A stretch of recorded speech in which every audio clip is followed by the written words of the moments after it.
안녕하세요. 저는 경기도에 살고 있는 40대 초반 여성입니다. 결혼한 지는 8년 정도 됐고, 현재는 6살 난 아들 하나가 있어요. 늦게 귀하게 얻은 아이라 온 집안의 예쁨을 다 받고 있는 아들입니다. 남편은 공기업에 다니고 있고, 저는 원래 작은 회사에 다니긴 했는데, 결혼하면서 그만뒀어요. 남편의 집이 손이 귀한 집인데, 시어머니가 식당을 운영하시는데, 그게 규모가 꽤 컸거든요. 그래서 나중에는 며느리가 했으면 좋겠다고 늘 이야기하셨어요. 남편은 외동 아들이었으니 당연히 그건 저를 이야기하는 거겠고요. 물론 그런 이유도 있긴 했지만 가장 큰 이유는 바로 아이였습니다. 조금 전에 이야기했듯 남편의 집안은 대대로 손이 아주 귀했고 저는 빠르지 않은 나이에 결혼했어요. 사실 그것 때문에 시어머니가 저를 마음에 들어 하지 않으신 것도 있었고 말이죠. 처음 인사를 갔을 때 다른 것보다도 나이부터 물어보셨던 게 기억이 납니다. 올해 나이가 어떻게 되니? 33입니다. 아유, 곧 있으면 노산이네 그려. 처음 보는 자리에서 바로 그런 이야기부터 하셨으니까 말이죠. 사실 인사를 가기 전에 남편에게 어머니가 좀 그러신 편이라고 미리 이야기를 듣고 가긴 했지만 그럼에도 면전에 대고 바로 그런 이야기를 들으니까 당황스럽고 놀랍긴 했었습니다. 결혼하자마자 바로 임신부터 해라. 알겠지? 네?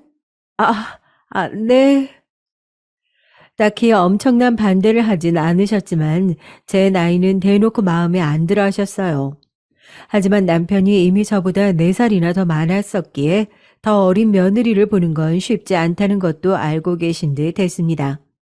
물론 시어머니의 식당이 잘 되고 있었고 남편이 공기업이라는 안정적인 직장을 다니고 있지만 남편도 곧 마흔인데 더 이상 미룰 수만은 없는 노릇이니까 말이죠.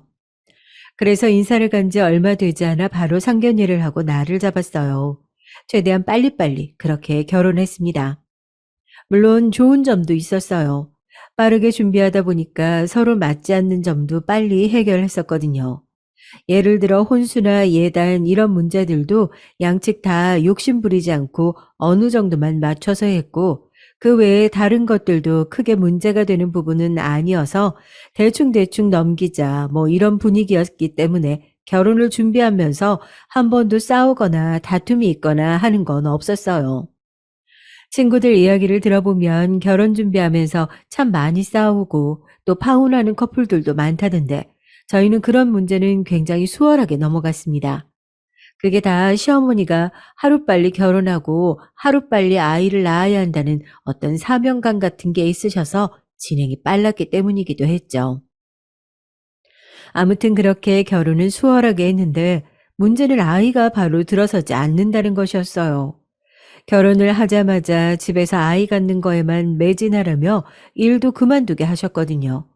그리고 원래는 결혼하자마자 바로 병원에 가본다든지 그런 걸 하지는 않잖아요. 그냥 얼마간은 자연스럽게 신혼을 잘 보내다가 피임하지 않는데도 몇 년간 아이가 생기지 않으면 보통 검사를 하러 가는 게 일반적인데 저희 부부는 시어머니의 성화에 못 이겨서 결혼한 지 한 달 만에 병원에 가야 했습니다.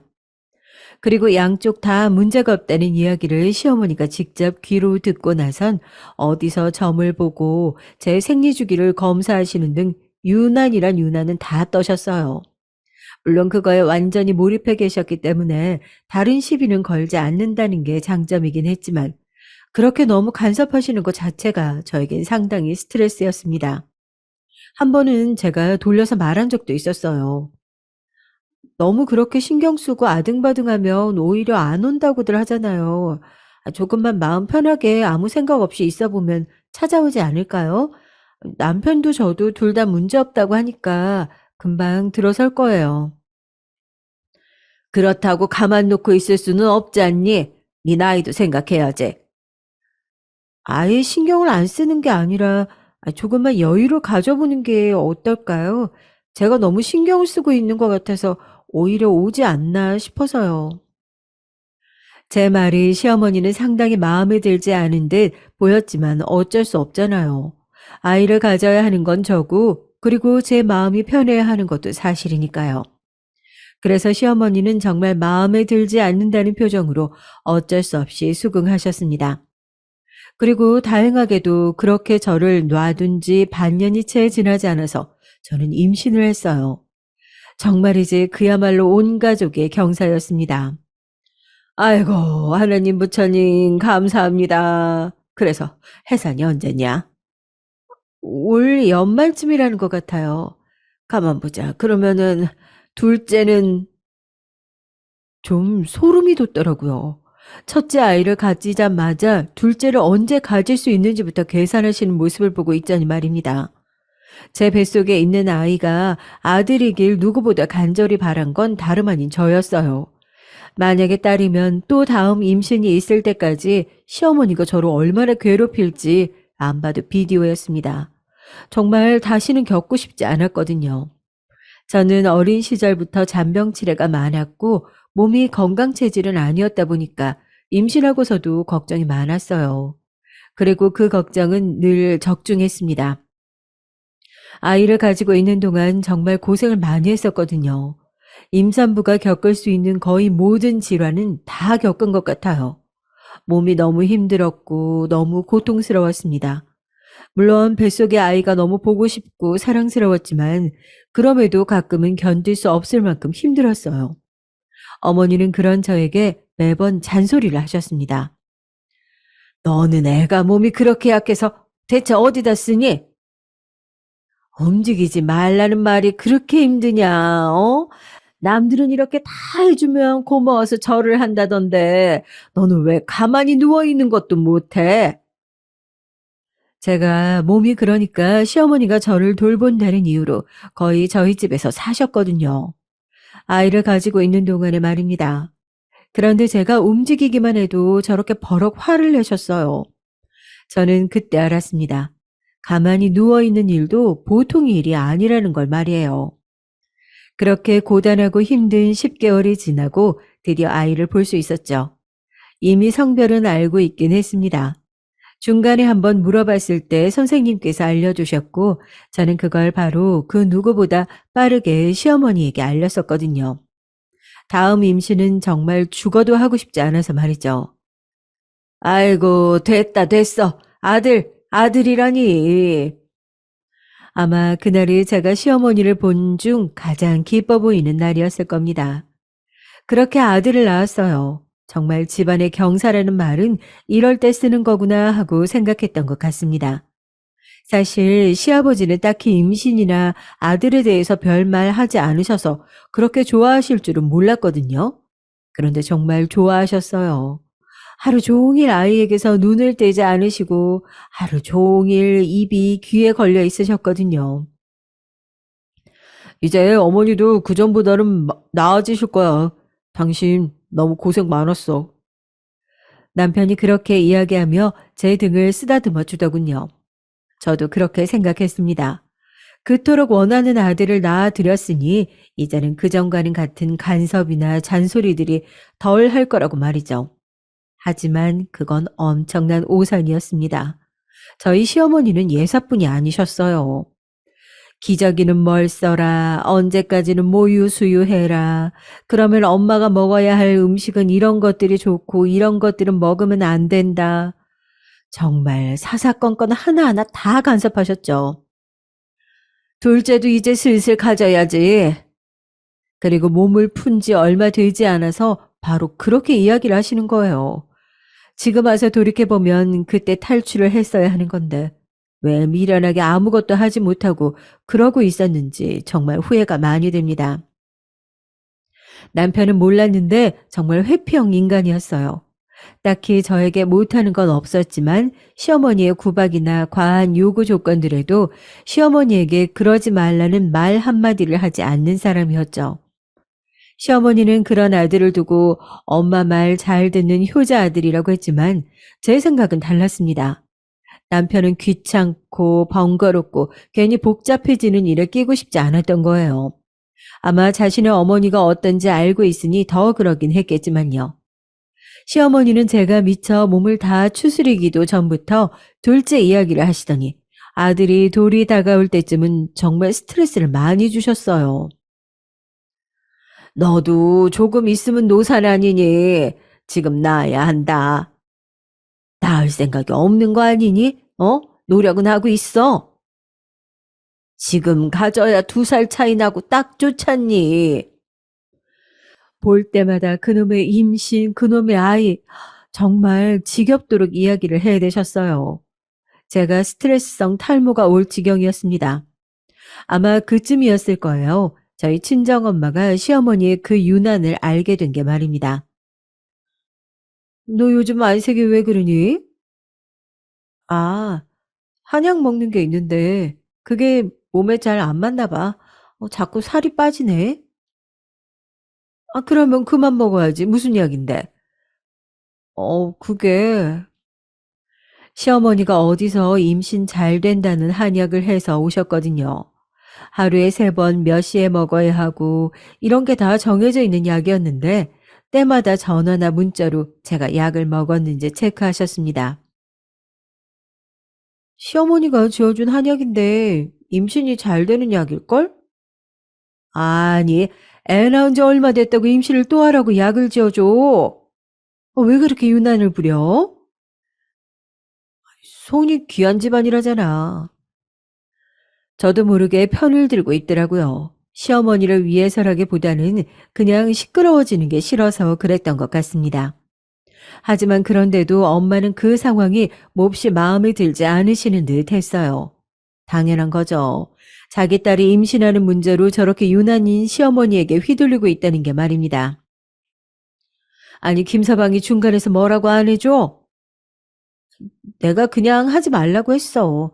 아우, 괜히 시끄러워지는 거 싫어서. 그것 또한 거짓말이었습니다. 엄마에게 걱정시키고 싶지 않았거든요. 아마 세상 모든 딸들은 공감할 겁니다. 제 심정을 말이죠. 아무튼 네 몸까지 이렇게 힘들게 만들면서 아이 또 가질 필요 없어. 어? 너도 너무 스트레스 받지 말고 가기 싫으면 그냥 가지 마. 임신 안 된다고 하는데 뭐 어쩔 거야? 그리고 하나 낳았으면 됐지. 또 왜 그렇게 유난을 부린다니? 엄마의 그 말에 눈물이 나올 것 같았지만 정말 혼신의 힘을 다해서 꾹 참았던 것 같아요. 엄마에게 그런 모습을 보여주고 싶지 않다는 그 일념 하나로 말이죠. 그리고 다행인지 불행인지 둘째가 곧 들어섰습니다. 시어머니는 정말 뛸 듯이 기뻐하셨어요. 돌이켜보면 저는 그때쯤 시어머니를 정말 많이 미워하고 원망했던 것 같아요. 기뻐하는 시어머니를 보며 다행이다, 안심이다 이런 생각보다 그 모습이 정말 꼴 보기 싫다는 생각을 먼저 했던 것 같거든요. 그때 제 나이가 이미 노산인 나이로 접어들고 있을 때라 병원에서도 그렇고 더 조심하라는 의사 선생님의 말씀에 정말 시어머니의 그야말로 밀착 케어가 시작됐습니다. 첫째를 가졌을 때보다 한 10배는 더 했던 것 같아요. 저는 정말 스트레스를 많이 받았거든요. 하지만 가만히 누워서 다 해주는데 스트레스 받을 게 뭐가 있냐는 시어머니의 말과 그런 제 심정을 이해하지 못했던 남편 때문에 그 고통은 날로 더 심해졌습니다. 모두 아시겠지만 스트레스가 만병의 근원이고 또 임신 초기의 임산부에게 정말 쥐약이잖아요. 어쩌면 제가 유산한 건 아마 정해진 수순이었을 거예요. 그런 환경에서는 말이죠. 네, 저는 둘째 아이를 유산했습니다. 가진 지 3개월 정도 되었을 때 말이죠. 바라던 임신도 아니었고 또 너무 힘들어서 겁이 났던 것도 사실이지만 아이를 잃는다는 건 엄마에게 엄청나게 큰 슬픔이자 아픔이었어요. 저는 참 많이 힘들었습니다. 방 안에 갇혀서 나오지도 않고 울었어요. 그리고 그 스트레스를 더해준 건 다름 아닌 시어머니였고 말입니다. 뭘 어떻게 했길래 가만히 누워만 있었는데 아이가 떨어져? 스트레스 때문이라잖아요. 지가 스트레스 받을 게 뭐가 있냐고. 하여간 복에 겨워서는 이걸 어쩔 거야. 이 일을 어쩔 거냐고. 애 한 번 떨어지면 다시 갖기 힘든 거 몰라? 이미 떨어진 애를 어째요 그럼. 다시 붙일 수도 없고. 어머니도 진정하세요. 아이고, 아휴. 쟤는 어쩜 뭐 하나 마음에 드는 게 없어. 어? 이 손귀한 집에. 선우 있잖아요. 둘은 낳았어야지. 어? 그러게 내가 나이 좀 어린 애랑 결혼하라고 했지. 아, 지금 그 얘기가 왜 나와요?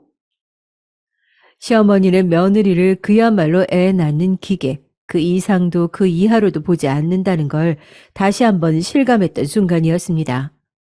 돌이켜보면 저는 그때부터 급격하게 말을 잃었던 것 같아요.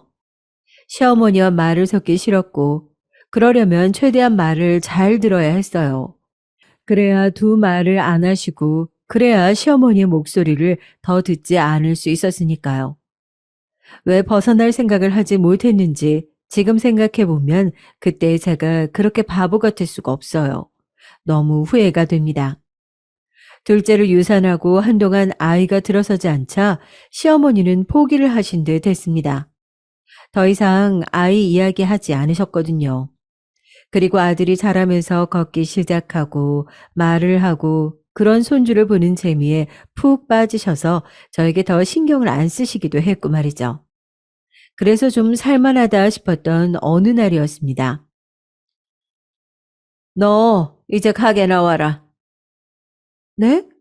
제가 어머니 가게를요? 아, 언젠가 네가 물려받아야 할 가게인데 이제 슬슬 나와서 일 배워야지. 이제 둘째도 물 건너간 마당에 아, 언제까지 집에서 그러고 놀고 먹을 거야? 앞서 이야기했듯 시어머니는 식당을 운영하고 계셨고 언젠가 그 식당을 며느리에게 물려주고 싶다고 하신 적이 있으셨기 때문에 이런 날이 올 거라고는 생각했지만 아직 시어머니가 정정하셔서 저는 조금 더 뒤가 될 거라고 생각했었거든요. 그리고 최대한 미루고 싶기도 했고 말이죠. 선우가 너무 어리잖아요. 조금만 더 크면요. 시어머니는 네가 하는 일이 뭐가 있냐, 애는 잘 보는 사람에게 맡기면 되지 않느냐 하는 소리를 하셨지만 이번에는 저도 지지 않았습니다. 어디서 보니까 아이가 4살이 될 때까지는 엄마랑 같이 크는 게 정서상 좋다더라고요. 그러면 아이가 더 똑똑해진다더라 이런 이야기를 해서 겨우 시어머니를 말릴 수 있었습니다. 똑똑하고 공부 잘하는 것 그거 엄청나게 집착하셨거든요. 그렇게 아이가 5살 될 때까지 그 식당을 나가는 걸 미룰 수 있었습니다. 하지만 그 후로는 더 이상 미룰 수가 없었어요. 물론 그동안도 시어머니의 간섭과 유난은 계속되긴 했죠.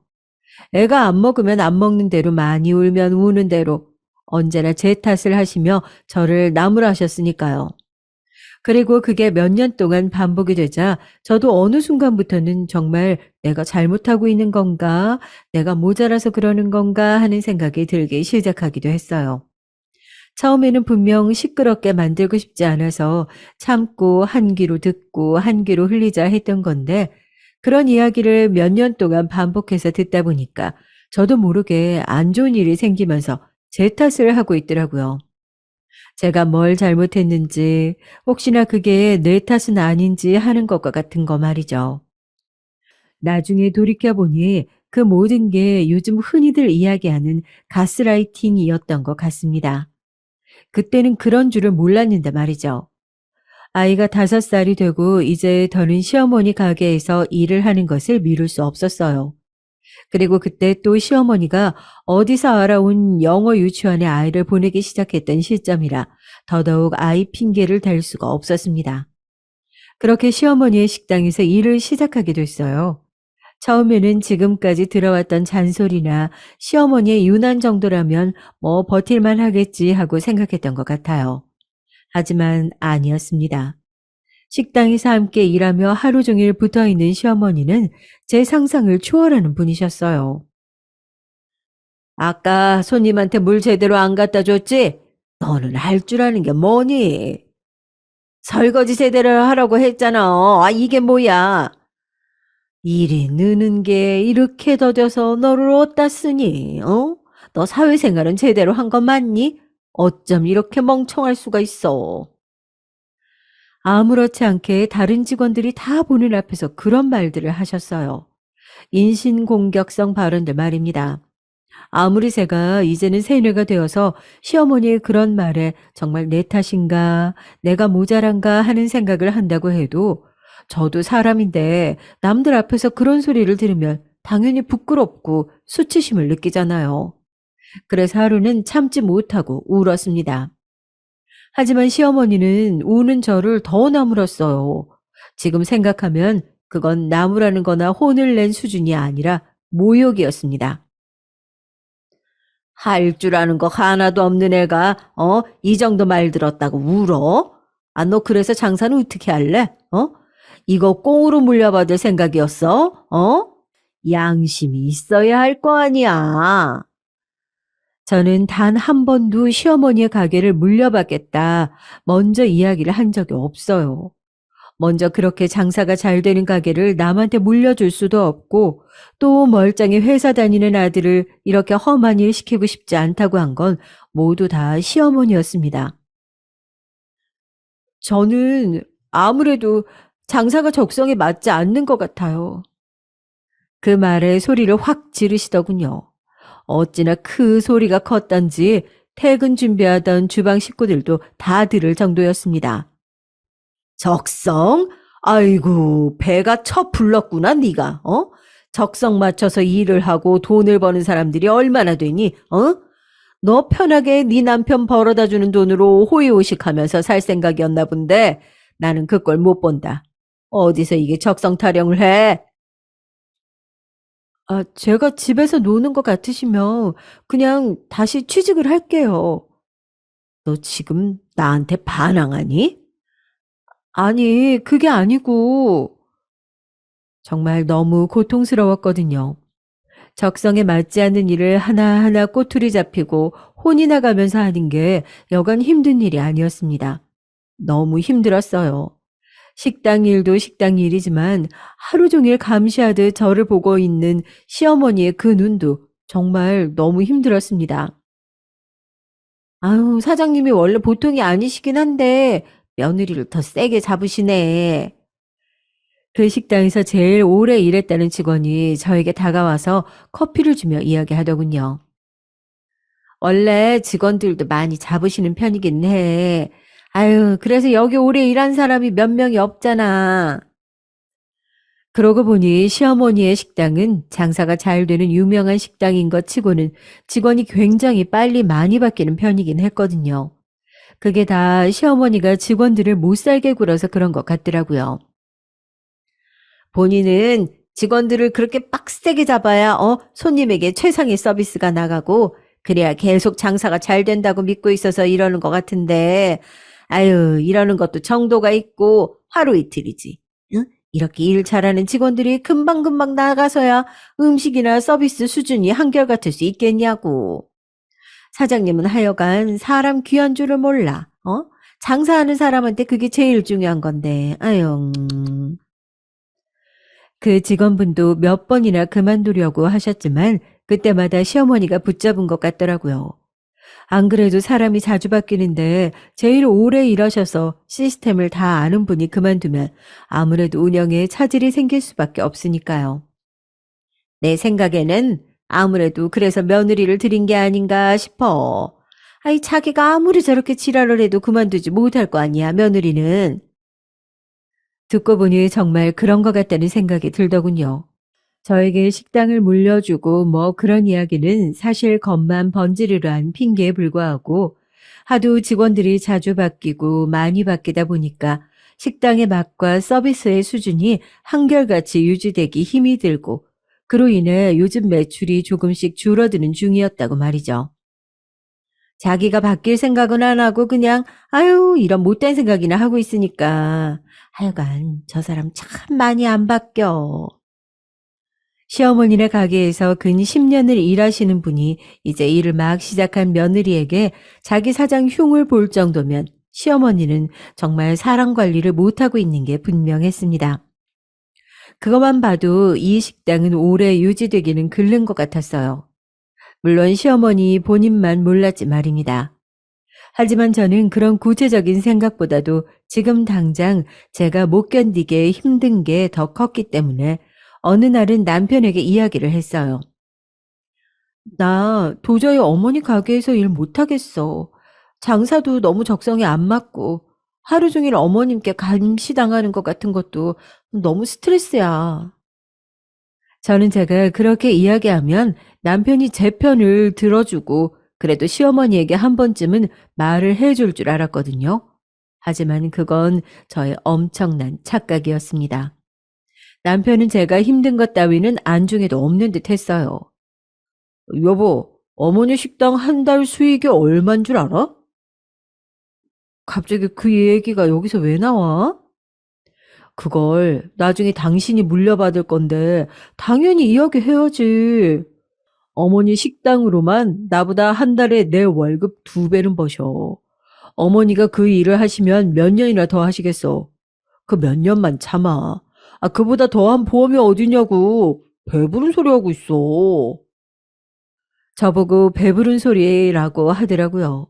저는 당장 죽을 것만 같이 괴로운데 말이죠. 저는 그날 이후로 남편에게 그 이야기를 하는 것은 관뒀습니다. 그리고 머리를 아예 비우고 기계처럼 가게에서 일만 했어요. 어머니가 무슨 욕을 하셔도 저건 사람이 하는 말이 아니다 하는 생각을 하면서 말이죠. 그렇게 1년을 버텼습니다. 저는 나름 잘 버티고 있다고 생각했는데 오랜만에 보는 사람들마다 저를 걱정했어요. 야, 너 얼굴이 왜 그래? 식당 일 많이 힘들어? 어? 아, 나 힘든가? 저는 제가 힘든 줄도 모르는 상태까지 되고 말았죠. 겉으로 보기에만 그랬던 게 아니었습니다. 친구들은 제가 사람도 변한 것 같다고 하더라고요. 너 좀 변한 것 같아. 내가? 어디가? 아우, 그전에는 무슨 말을 해도 공감도 잘해주고 잘 웃고 그랬는데 지금은 꼭 감정이 없는 사람 같이 표정도 없고. 사실 그 이야기는 친정 엄마에게서도 들었었거든요. 장사가 많이 힘들어서 그렇다고 둘러댔는데 친구들에게도 그런 이야기를 들으니 제가 어딘가 이상해지고 있나 하는 생각이 들긴 하더라고요. 저는 정신적으로 상당히 많이 아픈 상태였습니다. 그때는 자각하고 있지 못했지만 말이죠. 아마 저는 사람이 아니었으면 그걸 평생 자각하지 못한 채 그렇게 세뇌당해 마음도 표정도 없는 기계처럼 감정을 빼놓고 일만 했을지도 몰라요. 그게 불행한 거라는 생각조차 하지 못했으면서 말이죠. 하지만 그래도 저는 복이 있는 사람이었습니다. 우리 가족들 말이에요. 친정 식구들 말이죠. 그 일은 저희 엄마가 시어머니의 식당에 오면서 벌어졌습니다. 그 시기가 제가 유독 더 힘든 시기긴 했어요. 아무리 감정 없이 기계처럼 일을 하고 있다고는 하나, 그래도 사람이기 때문에 엄청난 일들 앞에서까지 감정이 없을 수는 없잖아요.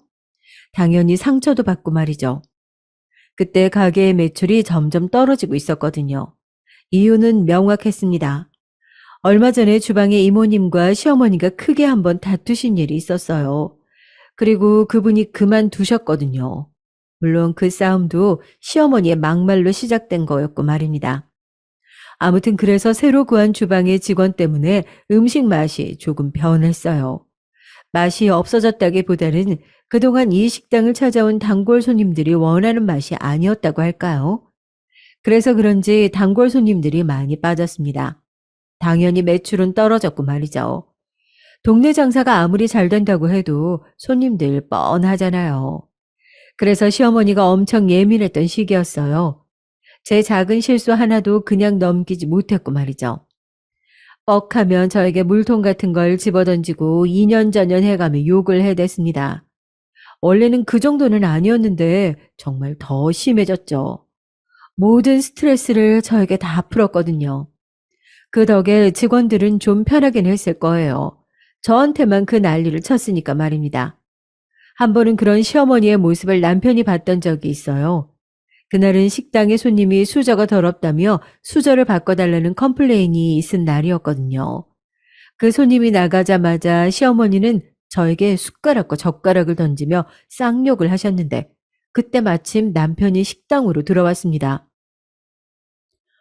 여보, 저는 내심 남편이 자기 어머니의 이런 모습을 보고 충격을 받아 시어머니에게 화를 내고 저를 감싸주고 당신 앞으로 식당 나오지 말라며 엄포를 놓는 그런 상상을 했어요. 그럴 만한 장면이잖아요. 하지만 남편은 그러지 않았습니다. 어머니, 이 사람이 무슨 잘못을 했는지 모르겠지만, 사람들 앞에서 이러시면 안 돼요. 그리고 사람들이 보지 않아도, 남한테 그렇게 화를 내는 건 옳지 않죠. 거기서 자기 엄마를 달래고 가르치고 있더라고요. 그렇게 말해서 들어먹는 사람이었으면 여태 저한테 그랬겠냐고요. 남편은 그냥 그때도 회피한 겁니다. 본인 눈으로 직접 목격한 이상 어떤 말은 해야겠고, 그런데 일을 크게 만들기는 싫고, 제가 당한 거니 저에게 뭐라 할 수는 없고, 그냥 안 하느니만 못한 짓을 한 거죠. 저는 그 이후로 남편에게 모든 신뢰를 잃었고, 더 이상 남편의 의지가 된다 생각을 단 하나도 하지 않게 되었거든요. 그냥 한 지붕 아래 사는 남자 사람, 그 이상도 이하도 아닌 존재가 되어버린 겁니다. 지금 생각하니 참 바보 같네요. 그 지경이 되었는데도 저는 왜 거기서 탈출하지 못하고 그렇게 당하고만 있었을까요? 새 뇌가 이래서 무서운가 봅니다. 멀쩡했던 저 같은 사람도 그렇게 바보같이 만든 걸 보면 말이죠. 그런 저를 그곳에서 탈출시켜 준 건 다름 아닌 우리 가족이었어요. 제 식구들 말입니다. 제가 그때쯤 너무 스트레스가 극심해서 엄마의 전화도 받지 않고 연락도 하지 않았거든요. 이 일이 없는 것처럼 굴 수는 없었는데 걱정을 끼치긴 싫어서 그냥 피하는 걸 택했습니다. 그런데 마지막으로 본 딸의 모습이 굉장히 좋지 않아 보였는데 연락마저 되지 않으니까 엄만 당연히 딸의 걱정을 많이 하셨어요. 그래서 시어머니의 가게에 찾아오셨습니다. 그리고 그 장면을 목격하고 마신 거예요. 시어머니가 고래고래 소리를 지르며 저에게 쌍욕을 하면서 제 뺨을 올려치는 장면을 말이죠. 그 일이 일어나게 된 사건의 전말은 이러했습니다. 그날은 시어머니의 심기가 매우 불편했어요. 주말이고 원래라면 손님으로 북적여야 하는 시간인데 손님이 몇 테이블 없었거든요. 안 그래도 요즘 손님이 굉장히 많이 빠지고 있는 상태라 예민했는데 그런 상황이니 더 심기가 불편하긴 했을 겁니다. 그런데 손님 한 분이 컴플레인을 거셨어요. 그 손님도 진상 손님이긴 했죠. 나온 음식의 양이 작다며 저를 불러 뭐라고 했거든요. 더 가져다 달라는 말에 제가 죄송하지만 그럴 수 없다를 연발하자 그 손님은 벌떡 일어나서 저에게 삿대질을 하며 소리를 지르기 시작했어요. 종종 그렇게 말도 안 되는 손님들이 있긴 하거든요. 잠시만 참으면 되니까 생각하고 눈을 질끈 감고 있었습니다. 아니, 더 달라면 더 줄 것이지. 뭔 말이 이렇게 많어? 손님 죄송하지만 저희는 정량을 드리고 있기 때문에 추가로 더 드시고 싶으면 추가 금액을 내셔야 가능해요. 그냥 드릴 수가 없습니다. 아유, 이렇게 서비스 정신이 없으니까 주말에도 가게가 텅텅이지, 어?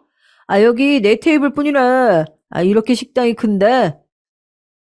아마 그 말에 시어머니는 이성의 끈을 놓으신 것 같아요. 안 그래도 요즘 손님이 없어서 엄청 예민한 상태였는데 손님이 그 말을 하니 말이죠. 아유, 죄송합니다. 이거 더 갖다 드릴게요. 시어머니는 손님에게 그렇게 이야기하고 다른 직원을 불러서 음식을 더 가져다 드리게 시켰어요. 그랬더니 손님은 의기양양해졌습니다. 아이고, 사장님 장사 잘하시네. 여기 직원들 교육 좀 제대로 하세요. 서비스직 하는 사람이 표정이 뚱해서는 이러니 장사가 안 되지. 하며 저를 탓하는 듯한 말을 했어요. 시어머니가 그런 손님에게 알겠다고 하며 고개를 한번 더 숙인 뒤 저를 옆으로 끌고 나오셨습니다. 그리고 순식간이었어요. 제 뺨을 올려친 게 말입니다. 짝 하는 소리가 식당 전체에 울려 퍼지고 저는 아픈 것보다 놀라서 고개를 번쩍 들어서 시어머니를 바라봤어요. 시어머니의 표정은 아주 화가 제대로 나서 이성을 잃은 것 같아 보였습니다. 네 년이 아주 내 식당을 아주 다 말아먹으려고, 어? 내가 생각해보니까 우리 가게 매출이 떨어진 것도 니년이 들어오고 나서부터야. 말도 안 되는 소리였습니다. 주변에 다른 식당들이 생기면서 매출이 점점 떨어지고 있던 차에 주방 이모님이 그만두시면서 맛이 변해서 그렇다는 건 오는 단골 손님마다 하던 말이었어요. 제가 억울해서 뭔가를 말하려던 차에 오히려 그 무례한 손님이 당황한 듯 말을 했어요. 저기, 그렇게까지 하실 필요는 없는데. 진상 손님이 말릴 정도니 말 다 한 거죠. 하지만 시어머니는 그만둘 생각이 없어 보였습니다. 아유, 이 기회에 얘 정신머리 좀 제대로 잡는 거니까 손님 신경 쓰지 않으셔도 됨. 그때였습니다. 엄청나게 큰 소리로 마치 문이 부서질 때 3개 열렸어요. 가게 입구 쪽이 다 유리로 되어 있어서 진짜 마음만 먹으면 부서질 수 있긴 하거든요. 모든 예 시선이 그 엄청난 소리를 낸 문 쪽으로 향했습니다. 다행히 문은 부서지지 않긴 했더군요. 하지만 저는 그보다 더한 충격으로 그 자리에서 굳을 수밖에 없었어요. 그 엄청난 소리를 내며 가게 안으로 들어온 건 다름 아닌 저희 엄마였기 때문입니다. 지금 이게 뭐 하는 짓이야? 저희 엄마가 원래도 성량이 좀 좋긴 하시거든요. 그런데 작정하고 소리를 질렀으니 귀가 아플 지경의 큰 소리이긴 했습니다. 식당의 모든 사람들이 정말 그야말로 화들짝 놀랄 만큼 말입니다. 그리고 가장 놀란 사람은 저와 시어머니였어요. 저는 그 자리에서 굳었고 시어머니 또한 마찬가지였습니다. 그리고 곧 말을 더듬기 시작하셨어요. 제가 시어머니를 본 역사상 가장 당황한 모습이었거든요. 아유, 사돈, 여긴 어떻게, 내가 지금 여기를 어떻게 왔는지 그게 중요합니까? 네? 엄마는 그렇게 말하며 재빨리 저에게 다가와 제 손목을 당겨 자신의 뒤로 저를 끌었습니다. 마치 지켜주듯 말이죠. 엄마의 그 행동 하나에 울컥 눈물이 나올 것 같았어요. 그러면 안 될 것 같아서 입술을 꽉 깨물었습니다. 그거는 오해가, 저도 그럴만해서. 어디가 어떻게 그럴만한데요? 며느리한테 이런저런 해가면서 뺨을 올려치는데요. 얼마나 그럴만하면. 엄마는 말을 하다가 도저히 참을 수가 없다는 듯 다시 소리를 벌컥 질렀고 그 소리에 식당 안에 있던 손님들은 다시 한번 놀라는 듯 했습니다. 사실 평소에 저라면 거기서 엄마를 뜯어 말리고 나중에 이야기하자고 했을 것 같지만 그날은 도저히 그럴 마음이 생기지도 않았어요. 저도 굉장히 많이 지쳐 있었던 것 같습니다. 아이고, 사돈 일단 진정하시고. 내가 지금 진정하게 생겼어요? 네? 그러더니 엄마가 저를 돌아보며 말했습니다. 너 지금 당장 네 남편한테 전화해. 얼른. 제가 우물쭈물하고 있자 얼른이라고 한 번 더 소리쳤어요. 저는 바로 전화를 했습니다. 무슨 일이냐고 묻는 남편에게 일단 빨리 오라고만 다급하게 이야기를 했어요. 남편을 알겠다고 하고 끊더군요. 저기 사돈 일 크게 만들지 마시고 저 지금 일 크게 만들려고 이러는 건데요. 엄마는 그렇게 이야기하고 바로 어디론가 전화했습니다. 어디로 하나 싶었는데 곧 알 수 있었어요. 네, 거기 경찰서죠? 여기. 바로 경찰에 전화한 겁니다. 여기 직원이 사장한테 폭행당했으니까 얼른 오라고 말이죠. 시어머니는 벙찌셨어요. 가게 안에 모든 사람이 놀라서 엄마를 바라봤습니다. 사돈, 지금 뭐 하시는 거예요? 뭐라긴요. 보고도 모르세요? 그렇게 멍청하셔서 장사는 어떻게 하세요? 경찰에 신고한 거잖아요. 아니, 그 말이 아니잖아요. 무슨 이런 일로 신고를. 이런 일? 지금 내 딸을 그렇게 무자비하게 때려놓고 지금 이런 일이라고 했어요? 네? 다시 한번 엄마가 큰 소리로 화를 내셨습니다. 어느새 가게 안 사람들은 모두 저희를 구경하고 있었어요. 아마 저라도 그랬을 겁니다. 남편보다 경찰이 먼저 도착했습니다. 경찰은 가족끼리 일어난 일이라는 거에 1차로 당황하고 수습하려고 했지만 엄마는 당장 CCTV에 제가 맞는 장면부터 확보해달라고 단호하게 이야기했어요. 그렇게 경찰이 CCTV를 확보했다고 하자마자 남편이 가게 안으로 들어왔습니다. 그리고 눈앞의 광경에 상당히 놀란 듯 보였어요. 아니, 이게 무슨... 자네, 알았나 몰랐나? 무슨 말씀이신지...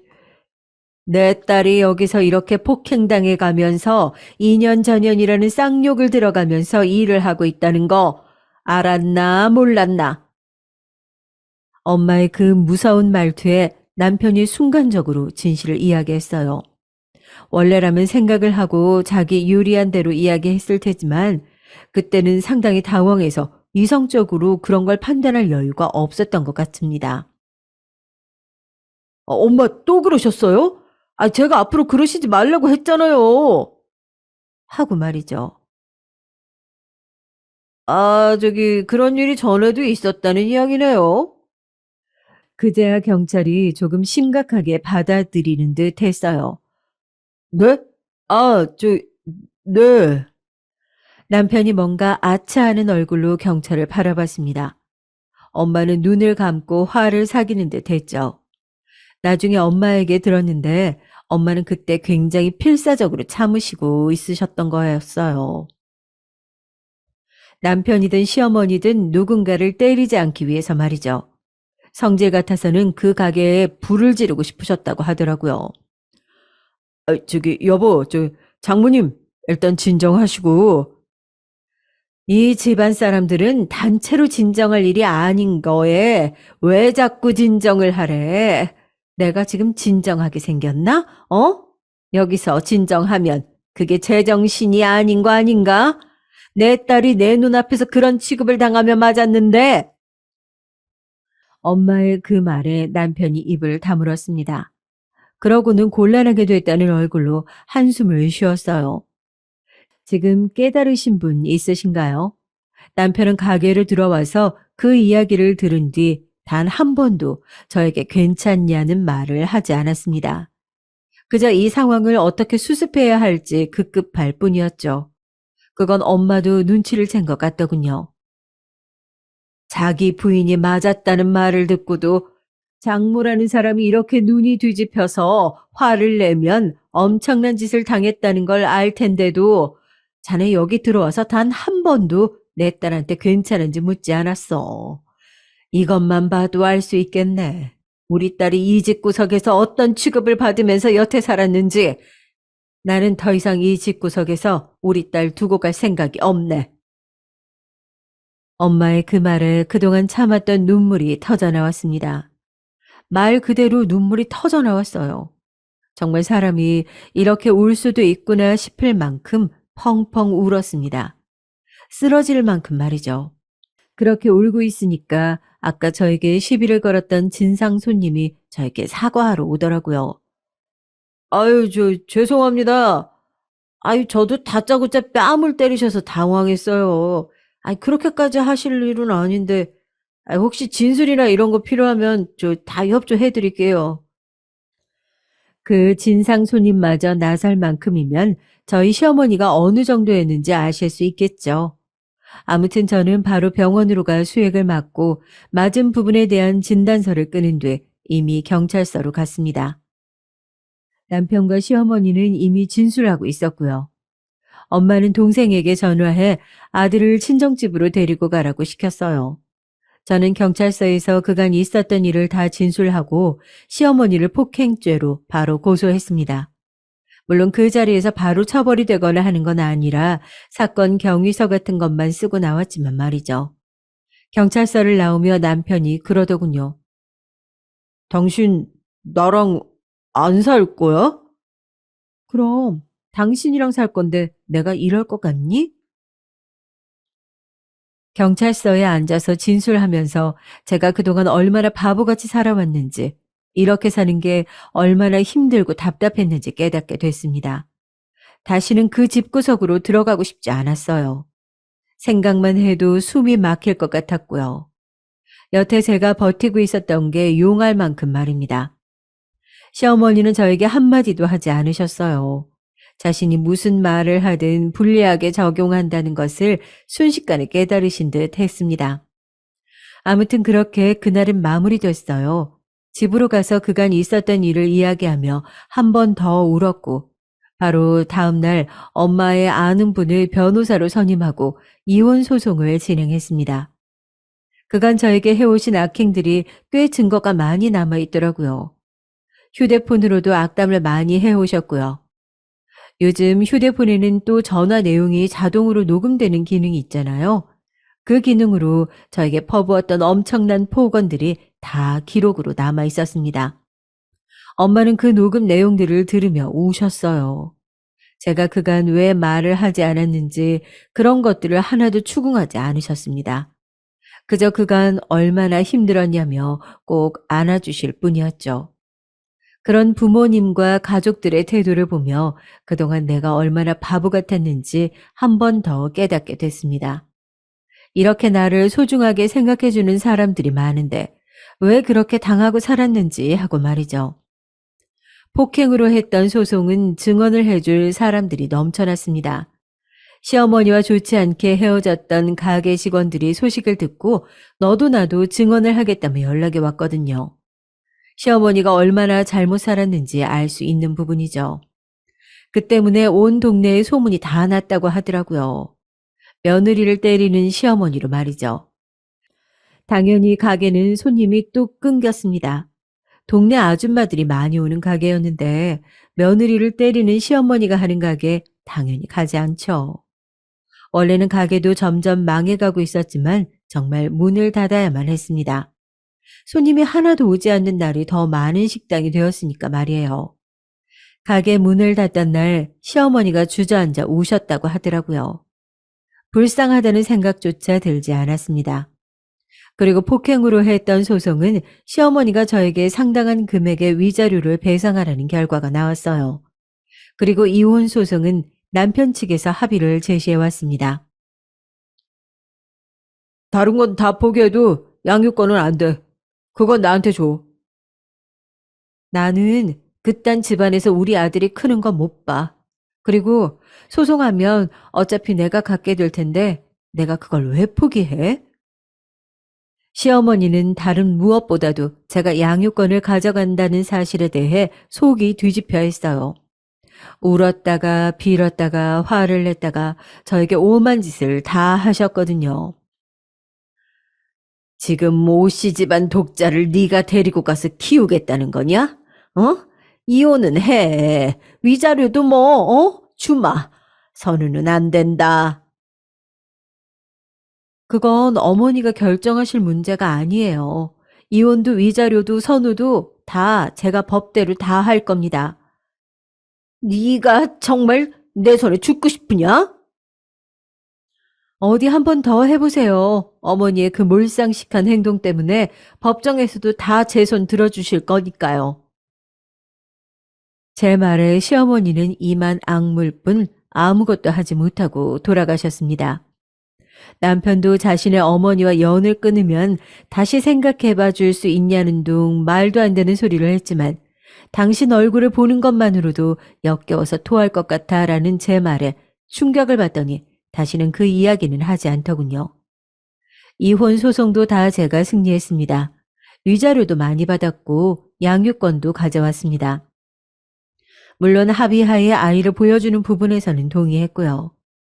시어머니는 시아버지와도 거의 남처럼 지내고 있다고 하더군요. 시아버지가 이혼하려다 참았다는 이야기를 들었어요. 남편은 아직도 간혹 자신의 어머니와 연을 끊을 테니 다시 생각해봐 달라는 식으로 이야기하지만 저는 그럴 생각이 절대 없습니다. 지금이 너무 행복하거든요. 이제 숨을 쉬는 것 같고 이제 세상이 보이는 것 같습니다. 소중한 제 가족들과 저는 이렇게 살기로 결심했어요. 엄마가 밝아지니 아이도 밝아지는 것 같아서 그동안 아이에게도 영향이 있었구나 싶어 슬프기도 했고 말이죠. 저는 요즘 문화센터에서 도예를 배우고 있어요. 잡생각을 하지 않고 집중하기에 상당히 좋더라고요. 그리고 재미도 있고 말이죠. 이렇게 하루하루 소소한 즐거움을 느끼며 사는 일상이 얼마나 행복하고 소중한지 새삼 깨닫고 있는 나날들을 보내고 있습니다. 그리고 눈물이 날 만큼 그 사실이 행복하고요. 저는 이제 그만 이야기를 끝내야 할 것 같아요. 그 집구석에 더한 복수를 해줄 수도 있었습니다. 하지만 저는 제가 행복함으로써 그 복수를 완성하려고 해요. 그들은 정말 불행해 보였거든요. 그만 줄일게요. 제 이야기를 들어주신 분들 오늘 하루 소소한 행복을 느끼며 그 일상에 행복해 하시기를 바랍니다. 감사합니다. 결혼이란 건 정말 서로 아니다 싶으면 애저녁에 끝내는 것이 맞는 것 같아요. 그걸 갖다가 애기 낳으면 괜찮을 거라는 둥 그런 얘기를 할 필요가 없더라고요. 제가 받은 상처를 도대체 어떻게 하면 좋을지 잘 모르겠지만 아무튼 여기에 털어놓고 잘 풀어내고 싶습니다. 저도 정말 어쩌다가 이런 시어머니를 얻었는지 모르겠는데요. 가만 보면 본래 집이 잘 못 살다가 잘 살게 된 분들은 왜 그렇게 사람을 무시하고 힘들게 하는지 모르겠어요. 제가 처음 결혼할 무렵 우리 어머니에게 당한 게 한두 가지가 아니었어요. 연애할 때 잠깐 마주쳤을 때에도 저를 위아래로 훑어보시더니 저한테 말도 안 걸고 당신 아들한테만 말을 걸던 분이었죠. 상호야, 아이고, 그 집에 가서 밥을 먹을 거지? 엄마가 불고기 해놨으니까 들어가서 밥 먹자. 엄연히 여자친구, 아니 다 떠나서 아들의 일행이 옆에 있는 걸 본인 눈으로 보셔놓고도 그냥 무작정 자기 얘기만 하는 분이었죠. 이때 당황한 남편, 그 당시 남친이었던 이 사람이 놀래서 둘러대긴 했지만요. 엄마, 나 저기 여자친구랑 밥 먹고 들어갈 건데 아직은 집에 안 들어갈 거야. 대낮에 만나서 여자친구랑 손잡고 있는 아들을 휙 쳐다보시더니 뭐가 그렇게 언짢았는지 몰라도 마구 짜증스런 표정을 지으시더라고요. 뭘 그렇게 야단스럽게 돌아다니고 있어? 그 빨리빨리 집에 들어올 것이지. 그때 엄청 표독스런 얼굴로 화를 내시는데 저도 이때에는 순진한 여자친구 시절이었으니까 귀에 꽤 눌려 있었어요. 찍소리 한마디 못하고 그때 손잡고 있던 남친을 그의 어머니 품으로 돌려보냈던 거예요. 그런 절 보고 친구들은 낌새가 썩 좋지 않다며 엄청 말렸었습니다. 야, 너 어쩌려고 그래? 나 살다 살다 그런 남친 어머니 얘기는 처음 들어본다. 아들 여친 스토킹하고 따라다니고 별짓 다 하는 사람들도 많지만, 야, 처음 본 자리에서 그렇게 아들이랑 여친 떼누는 엄마는 처음 봐. 결혼하면 더 무섭게 변할걸? 너 상호 오빠랑 너무 깊게 만나지 마라. 내가 볼 때 그 오빠랑 딱 내실 있고 생각 굳은 사람은 아닌 것 같아. 우리는 대학 동아리에서 만난 사이라 다들 잘 아는 사이였고, 우리 커플을 축하해주는 사람들도 있었지만, 뒤에서 걱정하는 사람들도 있었어요. 그렇게 저한테 엄청 구원했고, 하도 결혼해야 된다고 난리를 치는 통에 결혼까지 가게 되었거든요. 그때 언니들도 말리곤 했는데 이 중 한 언니가 했던 말이 되게 의미심장했어요. 하지만 귀에 잘 안 들어오더라고요. 절 질투하는 거라고 생각했던 제가 미쳤던 것 같아요. 윤미야, 그러지 말고 잘 좀 생각해봐.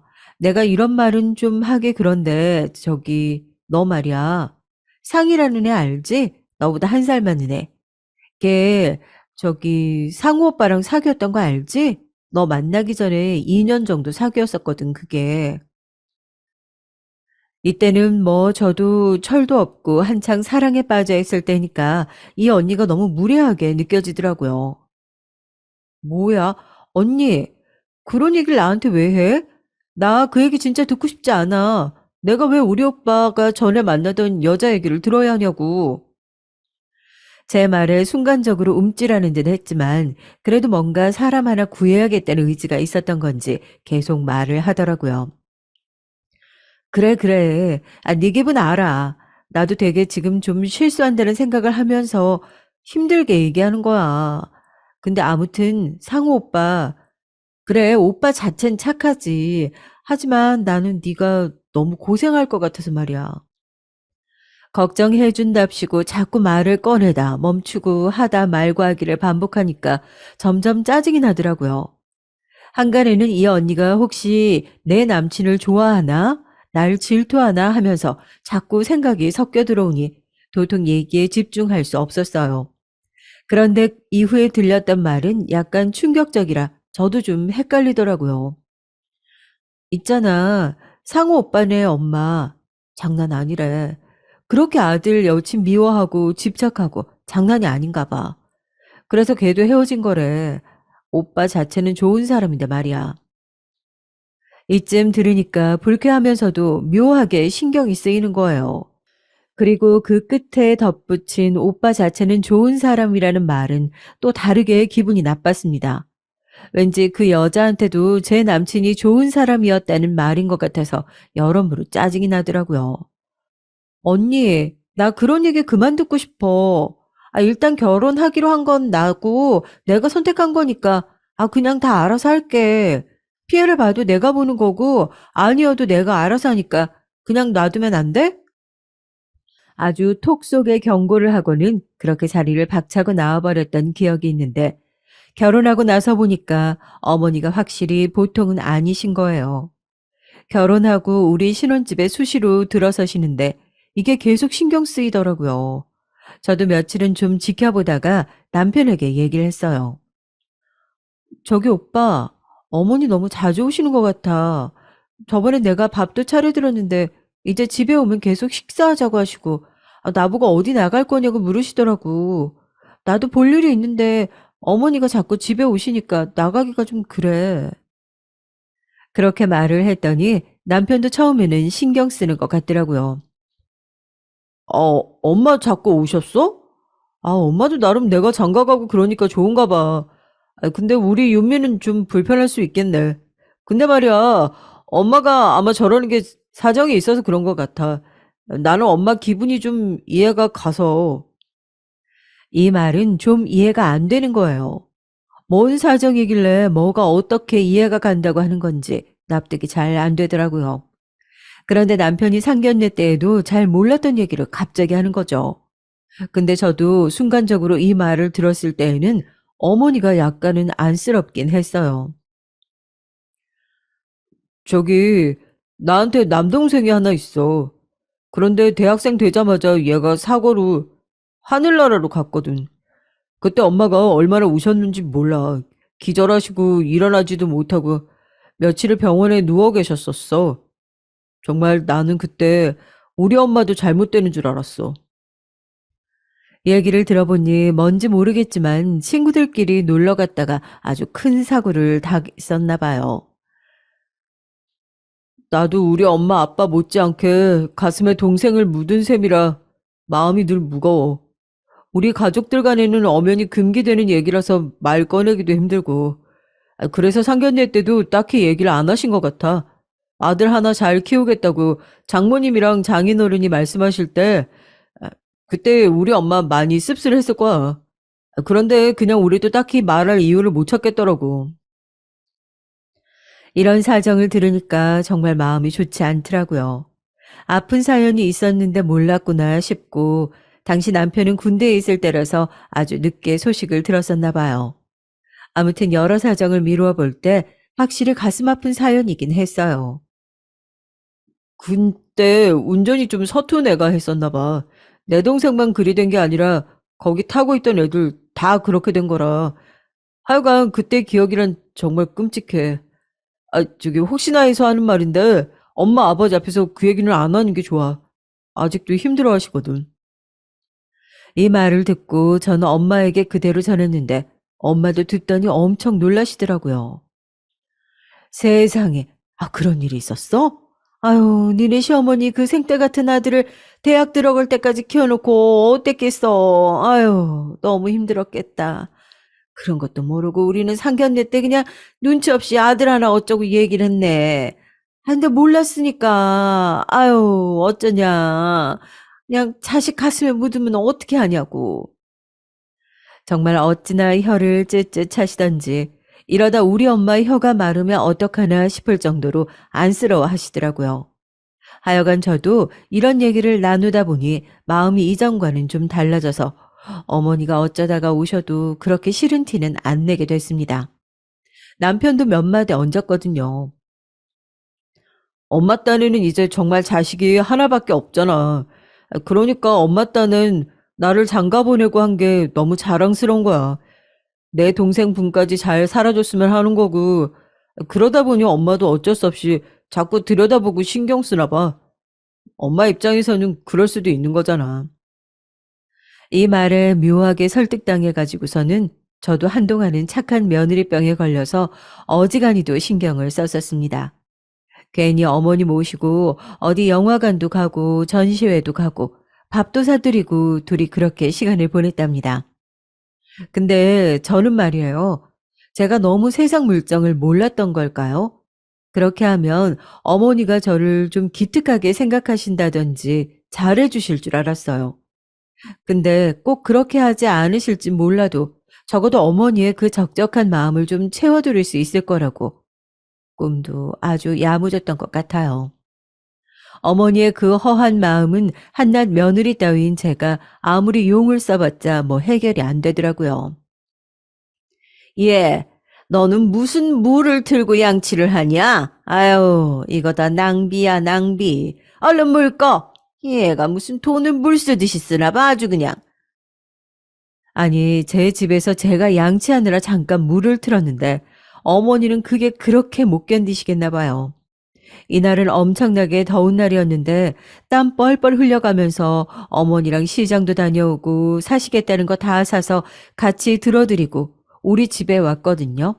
밥 먹고 얼른 양치하려고 하는데 문 앞에 서 계시던 어머니 표정이 별로 안 좋으신 거예요. 혹시 뭐 화장실 쓰셔야 되는데 급하셔서 그러신가 했거든요.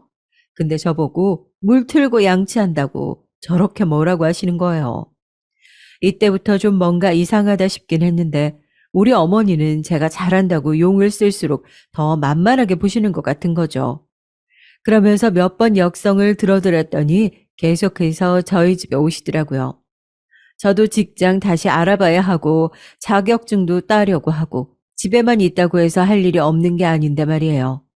자꾸 와서 본인이 우리 남편 키우면서 힘들던 얘기, 이런 집 하나 해준다고 고생했던 얘기만 하시더군요. 아유, 우리 상호 데리고 다니면 다들 얼마나 이쁘다고 칭찬을 했는지 몰라. 그렇게 우리 아들이 번듯하게 커가지고는 직장도 다니고 돈도 벌고 결혼도 하고, 아유, 얘가 정말 얼마나 착하는데 지 엄마라면 껌뻑 죽는다니까. 아, 지 아빠한테 저러지도 않아. 이 말 속에 숨어있는 비밀이 하나 있으니 어머니가 묘하게 아버님을 견제하고 무시하시는 듯한 말씀이더라고요. 어머니는 아버님이랑 늘상 안 맞는다면서 툭 하면 험담을 하셨어요. 나는 상호 아빠랑 진짜 못 살아. 아유, 옛날부터 얼마나 트집을 잡고 돈도 안 주던지. 내가 조금만 더 있다가 손주 보면 그때는 이혼할 거야. 그러면서 그렇게 아버님 싫다고 하시더군요. 하여간 환갑이 넘은 어르신 얘기 들어드리는 것도 하루 이틀이잖아요. 저는 이제 막 30 넘었을 때인데 우리 엄마도 저렇게 안 다니는데 어머니 시중 들어드리려니까 너무 힘들더라고요. 하지만 이런 말을 계속해도 남편은 비슷한 반응만 하는 거예요. 우리 엄마가 많이 힘들고 고생해서 그래. 아, 자식 하나 보내놓고 마음이 힘드니까 어떻게든 위로받고 싶어서 그런가 봐. 그런 역할을 아버지는 해주시지 않았거든. 애 하나 때문에 뭐가 그렇게 유난이냐, 또 나오면 되지 않냐, 이런 망언을 하셨었나 봐. 저도 이 말은 좀 심한 것 같아서 움찔하더라고요. 어쩌다 그런 말씀을 하신 거냐 했더니 남편은 어머님, 아버님 양쪽의 자식이라서 그런지 다시 금방 편을 들긴 했어요. 뭐 아버지도 생각은 있으니까 그랬겠지. 엄마가 그때 정말 좀 이런 말은 뭐하지만 죽은 아들 따라가겠다면서 정신을 못 차리셨어. 그런 엄마를 아빠가 뒤에서 끌어안고 말리고 달래면서 애는 또 낳으면 된다. 당신이 이러면 안 된다고 하고 말리셨던 거야. 나도 시간이 한참 지나서 작은 아버지께 들은 얘기야. 우리 아버지는 본인 얘기를 잘 안 하시거든. 근데 엄마는 그때 보통 정신이 아니었는데 저런 말을 대강 듣고 꽤 상처가 되셨나 봐. 아휴, 이 얘기를 들으니 양쪽이 다 짠하게 느껴지더라고요. 하지만 저는 이쯤에서는 어느 정도 이 얘기를 구분지어서 들어야 했어요. 두 분의 사정이 짠하고 이 가족 안에 있는 이런 슬픈 사연은 결코 평범하지는 않았어요. 그런데 결과적으로 말이에요. 그게 저랑 어떤 상관이 있던 걸까요? 어머니가 아들을 일찍 잃으신 건 안 된 부분이긴 하지만 이제 막 결혼해서 같이 살고 있는 제가 이 짐을 짊어져야 하는지 정말 모르겠더라고요. 남편에게 몇 번이나 이걸 물으려고 하다가 왠지 섣불리 잘못 얘기를 건네면 상처가 될까 싶어서 말을 하지 못했어요. 고민하다가 엄마한테 한마디 했더니 엄마는 일단 어머니 쪽을 감싸시더라고요. 아휴, 그래도 네가 이해를 좀 해. 아유, 니네 어머니 그런 거 뭐 얼마나 가시겠니? 아들 장가 보낸 지 얼마 안 됐잖아. 그냥 얼마 맞춰 드리다가 말어. 아휴, 요즘 세상이 어느 세상인데 언제까지 그렇게 따라붙고 들어오고 하겠니? 하지만 엄마의 예상은 틀렸으니 어머니는 여전히 수시로 우리 집에 드나드셨고요. 정말 심했던 건 아침에도 오시고 저녁에도 늦게까지 안 가시는 날이 조금씩 늘어났다는 겁니다. 어떤 날은 심지어 이렇게 말하시더라고요. 예, 그러지 말고 저기 작은 방, 내 방 하면 안 되냐? 아유, 저거 그냥 내가 써도 될 것 같은데 말이야. 이때 완전 기겁해가지고 저도 선뜻 대답을 못했어요. 남편은 또 거기서 아무렇지 않게 받아치는 거예요. 엄마가 써도 되지 뭐. 여기 엄마 집 아니야. 엄마가 여기 있겠다는데 누가 뭐라 그래. 그러니 그거 무슨 웃기는 만담을 주고받듯이 둘이 막 깔깔거리면서 얘기하는 거죠. 그렇지? 아이고, 여기다가 우리 집에 있는 이불 하나 갖다 놓고 안마 의자도 갖다 놔야겠다. 아주 그냥 네 아버지랑 같이 밥 챙겨주며 사는 거 질색이야. 아유, 여기 있었으면 며느리가 해주는 밥 먹고 그게 행복이지 뭐. 아니, 이게 무슨 소리인지 무슨 행복이에요? 행복은 쌍방이 다 느껴야 되는 거 아닌가요? 어머니나 행복하지 며느리인 저는 그 밥을 해다 갖다 바치는 저는 조금도 행복하지 않을 텐데 말이에요. 이걸로 결국 저는 어머니가 가신 다음 피곤하다며 자겠다는 남편을 한사코 흔들어 깨웠습니다. 오빠, 나랑 얘기 좀 해. 설마 저거 진짜로 진지하게 정한 얘기 아니지? 저 방을 정말 어머니 방으로 쓸 거야? 애기 방으로 우리가 정한 거잖아. 그러자 남편은 무척 피곤해하면서 뭐 그걸로 자기를 깨우냐는 반응인 거죠. 아, 왜 그래? 잔다는 사람 붙잡고. 아, 애기 방 쓰면 되지 뭐. 우리 아직 애기 없잖아. 애기 태어날 때까지만. 엄마 거기 있어도 나쁠 거 없지. 우리 엄마 전혀 신경 쓸 것도 없고 손도 안 가는 사람이야. 엄마는 아무거나 다 잘 먹고 잘 맞추는 편이야. 엄마 적적해서 저런 거잖아. 이 순간 저는 참던 모든 것들이 폭발하면서 정말 어디 핏줄이라도 터진 게 아닌가 저도 모르게 관자놀이를 만져보게 되더라고요. 오빠, 내가 무슨 어머니랑 결혼한 거야? 나 솔직히 말해볼까? 나 결혼하고 나서 오빠보다 어머니랑 보내는 시간이 훨씬 많아. 오빠 출근하고 나면 어머니 우리 집에 오시고 오빠 퇴근해야 어머니 그 차 타고 가시는 거 아니야. 그 시간 내내 같이 있는 거 나라고. 밥 차려드리려고 요리하고 설거지하고 치우고 어머니 TV 틀어드리고 어머니만 혼자 계시게 하면 안 되니까 일거리 옆에 두고 키보드 쳐가면서 어머니 대화 상대 해드린다고. 이런 내가 편해 보여? 제가 속사포로 이렇게 쏟아내니까 남편도 잠깐 놀랬는지 움찔하더라고요. 근데 다시 자세를 고쳐 앉더니 뭔가 저를 이해하긴 하지만 그래도 불쾌하단 투로 말을 하는 겁니다. 윤미야, 왜 그렇게 흥분하는 거야? 이게 그렇게 어려운 일이 아닌데 왜 일을 복잡하게 몰고 가는 거지? 어머니는 그냥 우리랑 있는 게 좋아서 그러시는 거야. 그렇게 심각하게 받을 일이 아니라고. 어머니가 뭐 야단치거나 하신 것도 아니고 우리한테 요구하는 게 많은 것도 아니잖아. 집도 주시고 이렇게 신경 많이 써주셨어. 그거 잠깐 어머니 밥 좀 차려드리려고 하는데, 그게 그렇게 싫어? 전 남편의 말 하나하나가 너무 주옥 같고 하나같이 다 어이없던지라 그냥 멍하니 듣고 있었습니다. 내가 볼 때는 윤미 네가 너무 엄살 부리고 있는 것 같아. 아니면 너무 편한 환경에서 살게 되니까 좀 나태해진 건가? 남들은 이런 집 얻지 못해서 남녀가 둘 다 바쁘게 밖에서 일하잖아. 서로 마주칠 시간도 없이 말이야. 그런데 우리는 어머니가 평소 만들어 두신 재산으로 이렇게 좋은 집도 얻고 그 집에서 시간도 여유 부리면서 살 수 있어. 그럼 조금씩 작은 거에 감사하면서 살면 안 되는 거야? 하마터면 저는 이렇게 청산유수인 자기 입장에 맞춘 말을 할 때만 쉽게 말이 흘러가는 남편에게 또 속아 넘어갈 뻔했어요. 결국 자기는 조금도 손해를 안 보겠다는 거잖아요. 어머니랑 종일토록 시간을 보내는 내내 어떻게 하루를 살고 있는지 얘기해줘도 귀뚱으로도 듣지 않았습니다. 오빠, 얘기 은근슬쩍 넘기지 마. 그럼 오빠도 우리 엄마랑 종일토록 붙어 있어 볼래? 저번에 반나절 엄마랑 쇼핑몰 갔을 때에도 오빠 계속 하품하고 그랬잖아. 그거 하나 못 버텨서 그렇게 죽을 상을 해놓고 어떻게 나보고는 본인 엄마랑 계속 붙어있게 만들어? 이때 남편은 괜히 발끈하는 거예요. 자기가 뭔가 막다른 골목에 몰렸다고 생각했는지 엄청 고집을 부리더라고요. 솔직히 이런 모습을 너무 늦게 보게 된 것 같아서 좀 후회스러웠습니다.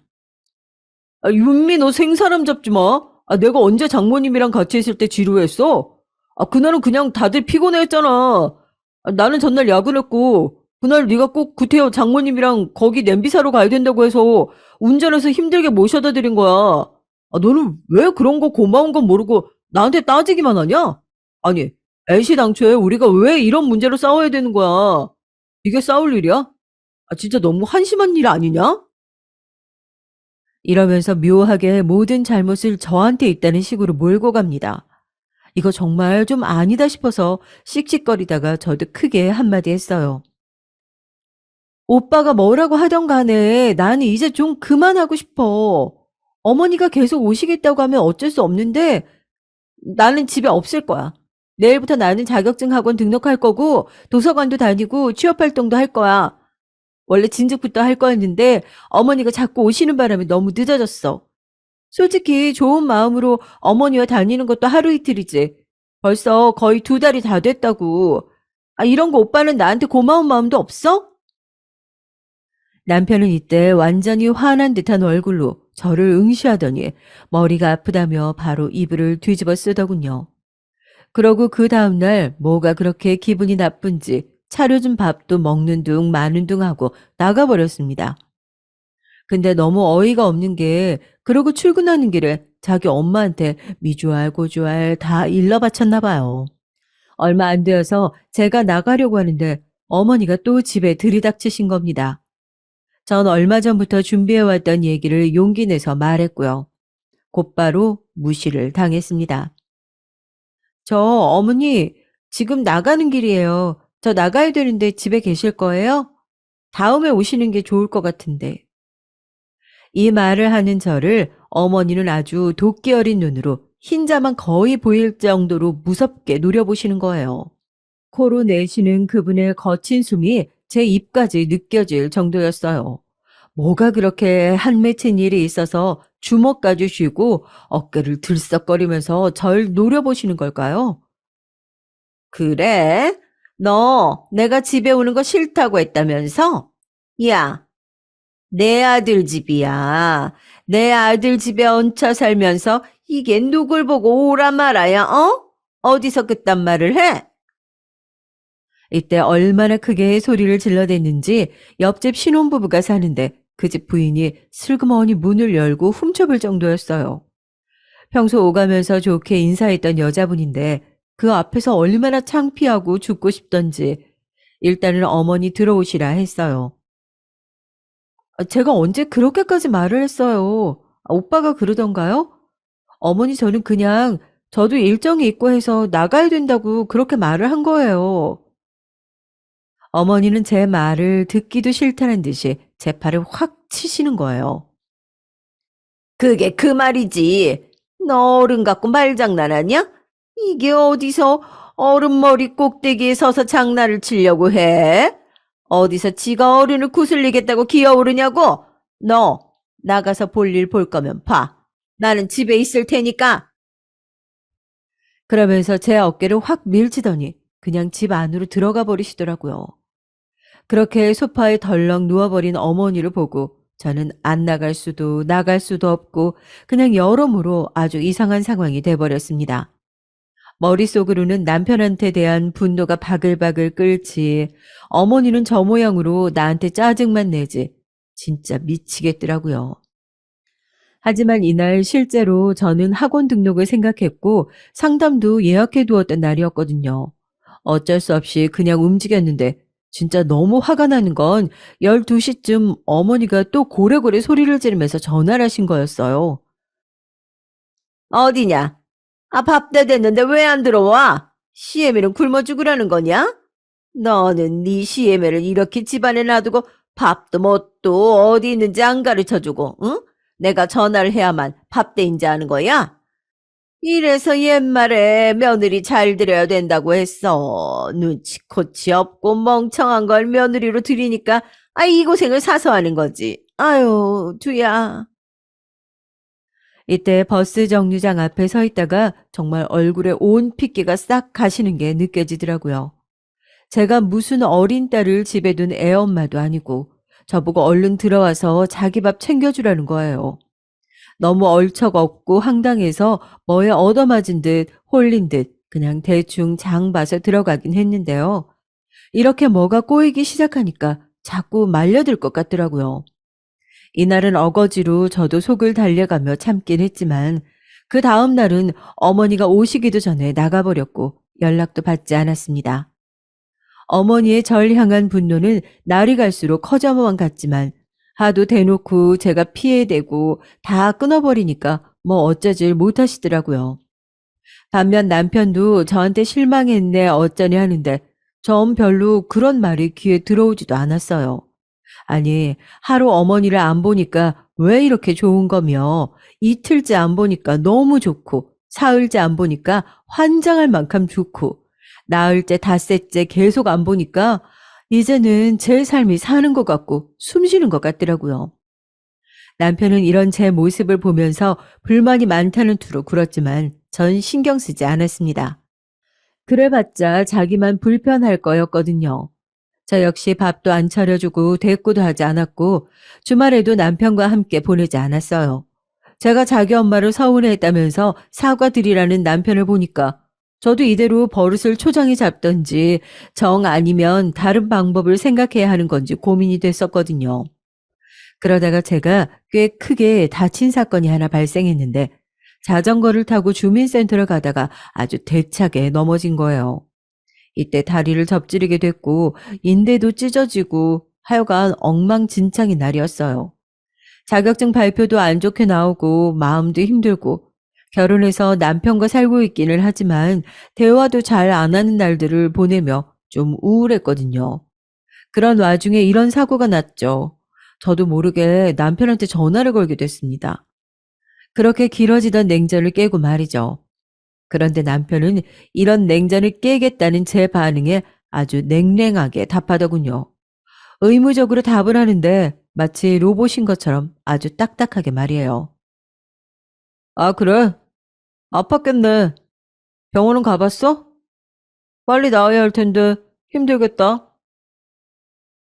글 자체로 봐서는 뭔가 이상하지 않을지도 모르겠지만 뉘앙스는 완전히 관심 없다는 투였어요. 나랑은 전혀 상관없지만 네가 징징거리니 답은 해준다. 이런 말투 말이에요. 그러다 보니 이래저래 저는 더 기운이 빠지고 정말 모든 감정이 땅으로 치닫듯이 우울하더라고요. 달리 징징댈 사람이 없어서 엄마한테 말을 했더니 역시 친정엄마가 최고인 것 같았어요.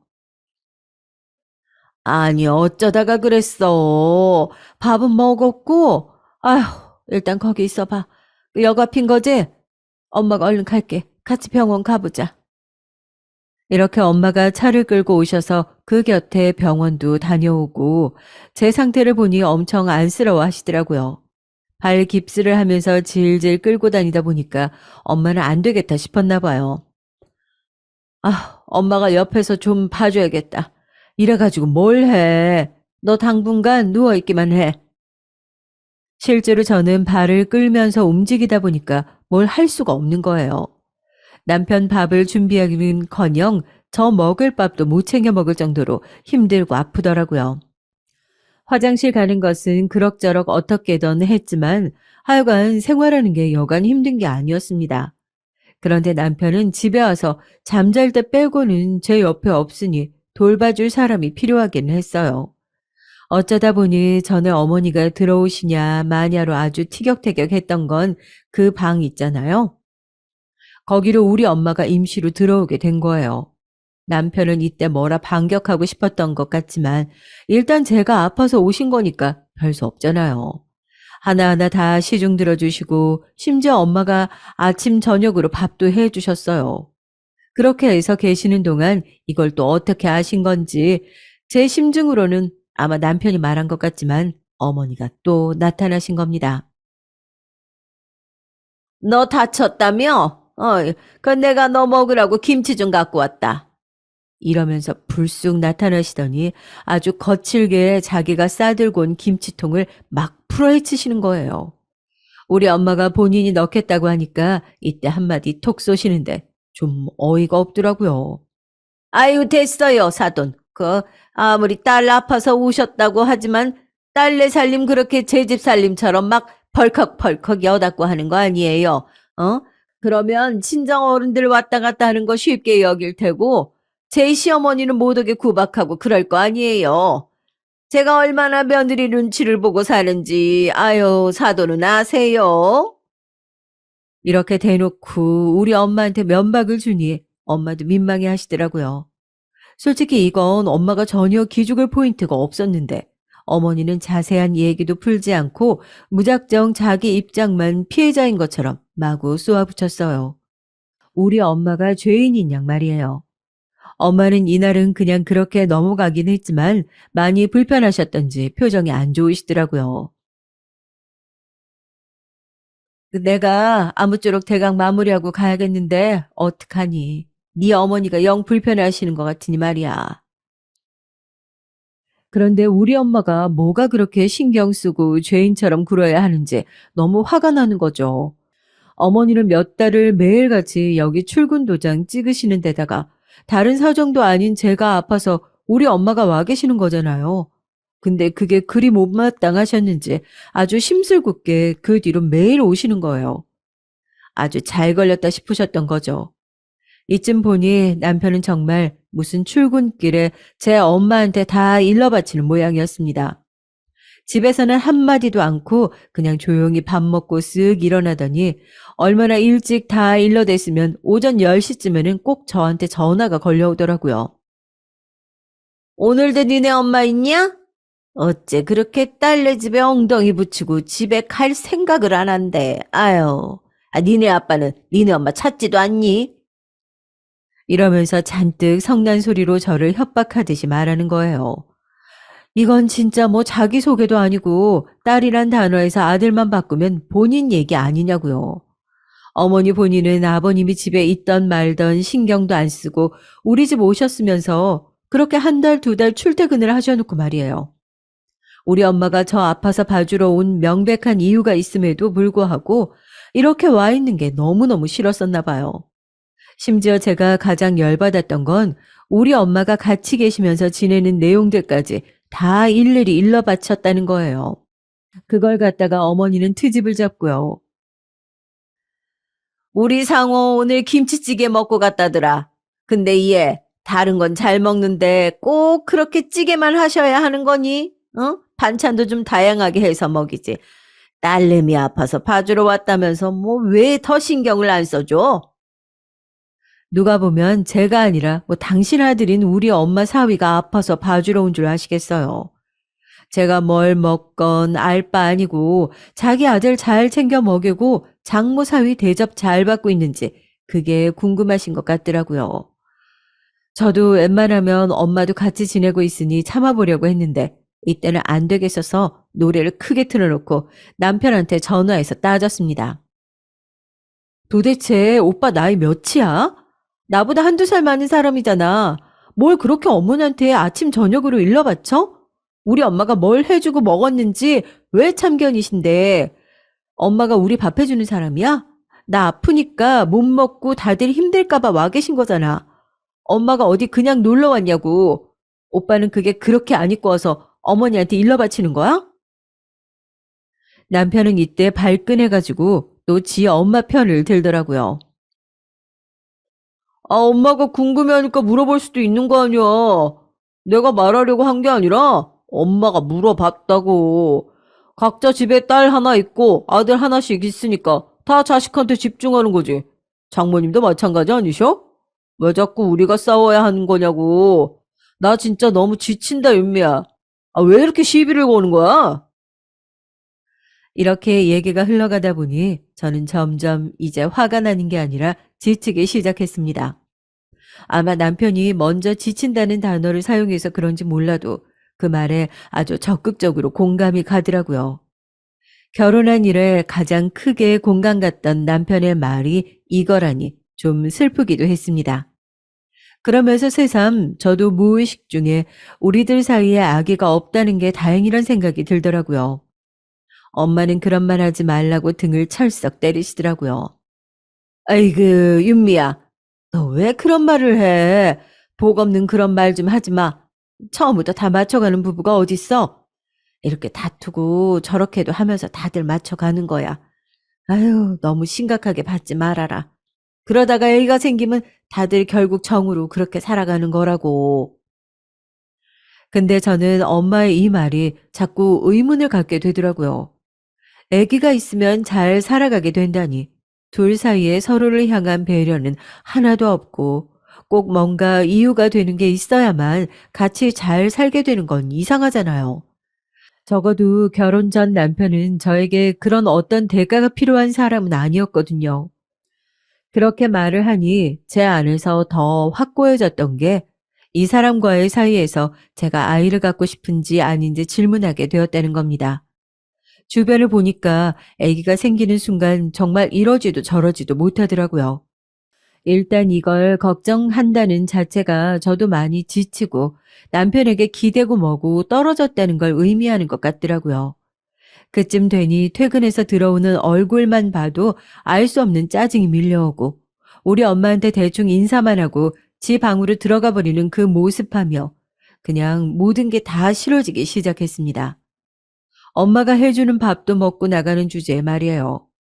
딸내 부부의 이런 모습을 계속 지켜봐야 했던 엄마의 마음이 어땠을지 이제서 생각하니까 정말 상상하기도 싫으네요.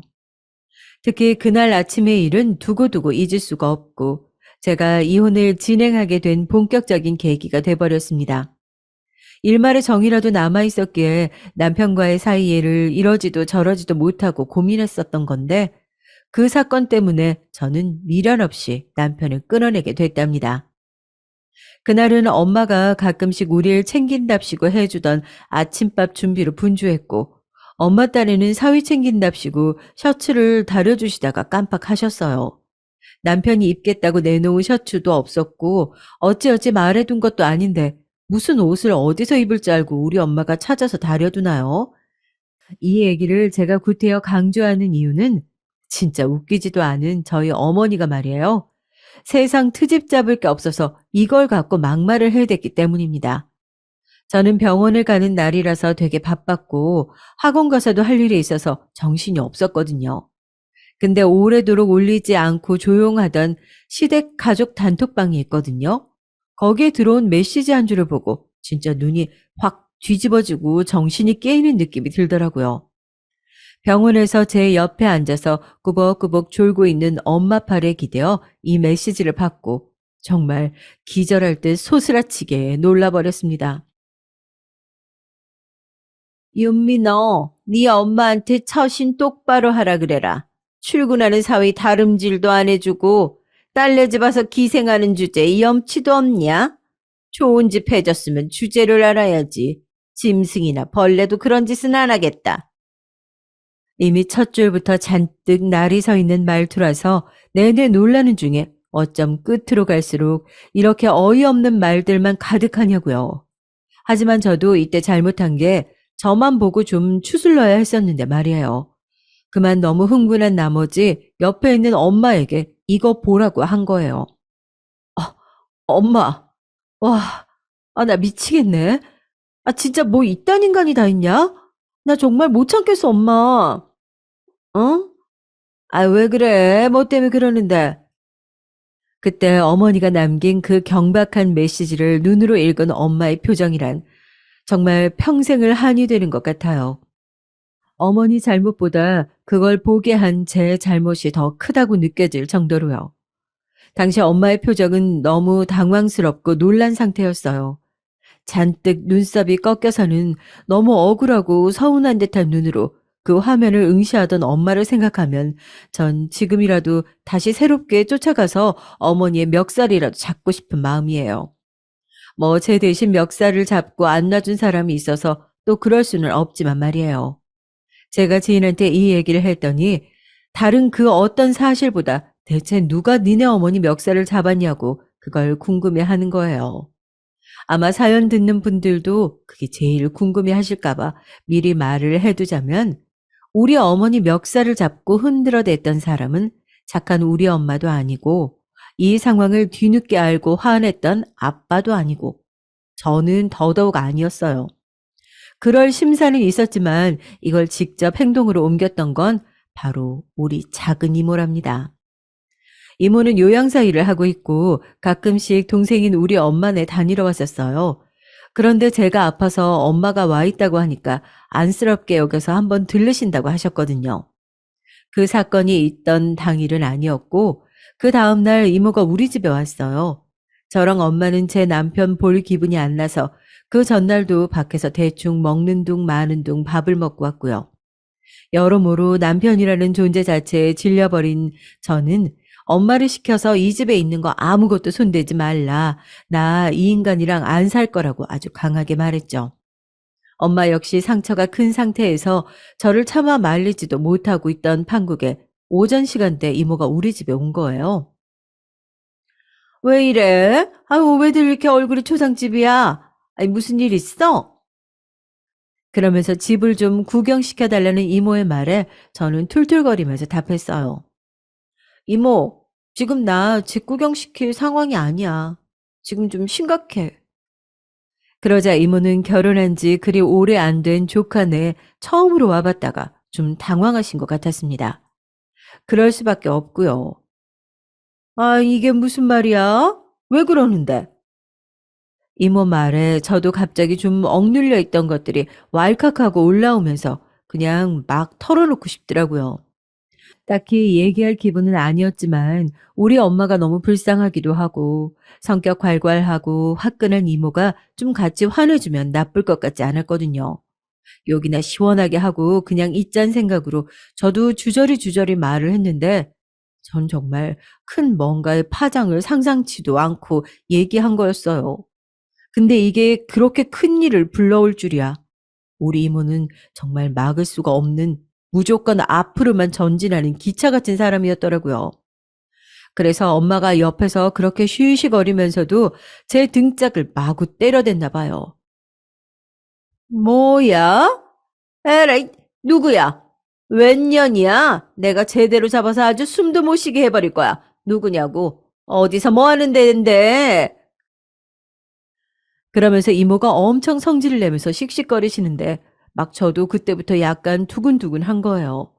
그냥 같이 욕해주고 화내주고 그러고 넘길 정도가 아닌 상태였거든요. 이모 잠깐만. 왜 그렇게 흥분해? 우리도 지금 머리 복잡하단 말이야.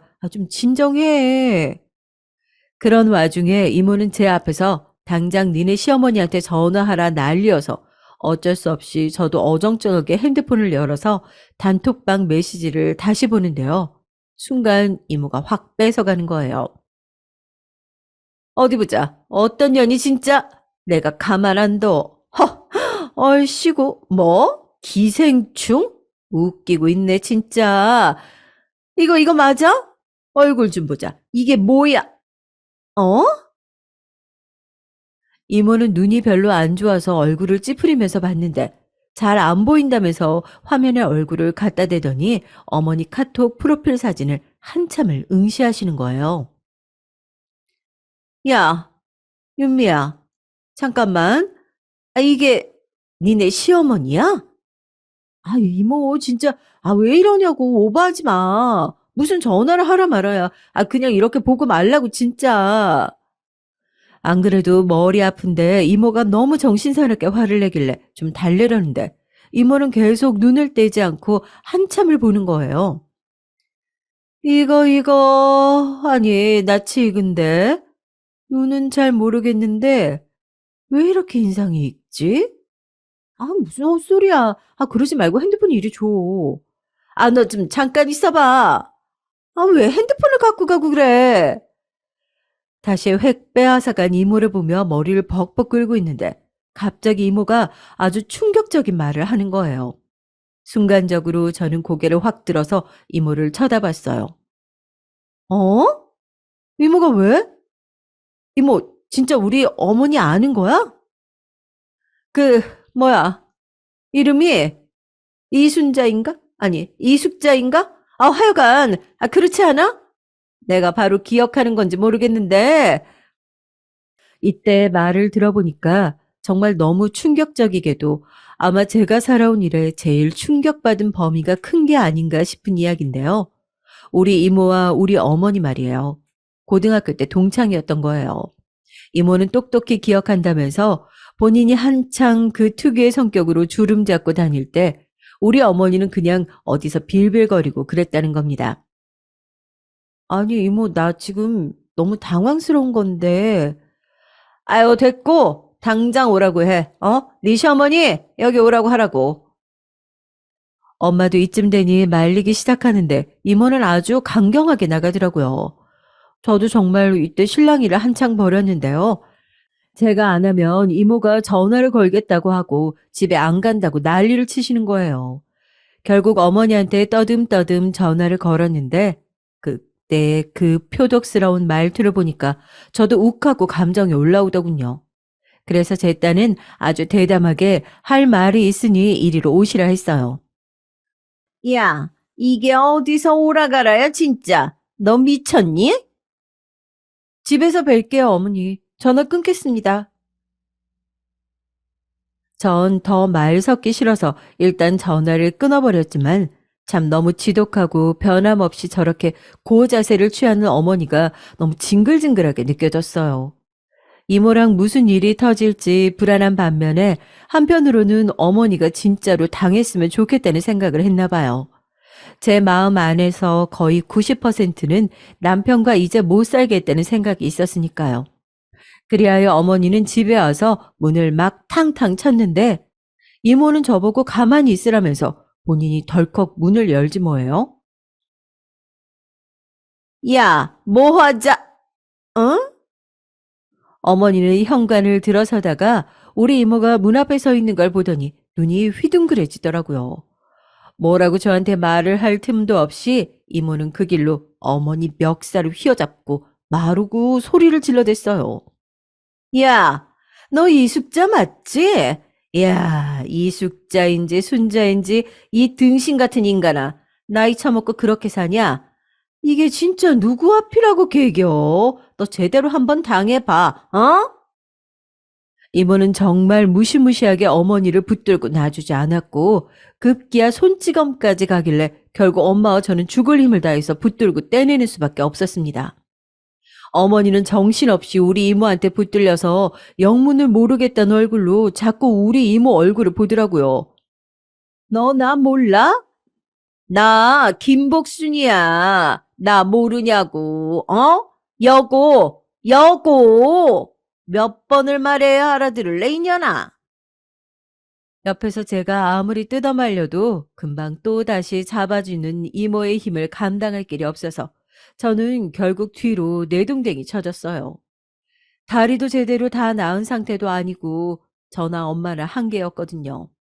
어쩜 어머니는 그렇게 단 한마디도 못하고 우리 이모 얼굴만 응시해댔던지 그 의무는 이모도 느꼈던지 바로 받아치더라고요. 야, 내 동생 기생충이라고 했어? 네가 뭔데? 네 주제에 내 조카를 며느리를 얻었으면 평생 엎드려 모셔도 모자랄 판에 너 늙음하게 나한테 처맞고 뼈 다 부러져서 재생 못하고 싶냐? 하여간 이모는 원체 기센 성격답게 말도 무시무시하게 하더라고요. 보는 저도 살이 떨려왔지만 붙들려 있던 어머니는 여간 기가 눌린 게 아닌지 진짜 무슨 뭐 한마디를 못 받아치시더라고요. 이숙자 너 내가 돈 얼마 물어주면 그만이야. 근데 너 말이야 너 이 나이 처먹고 맞으면 그거 어떻게 할래? 장담하는데 너 못 돌아와 원래대로. 어떡할 거냐고.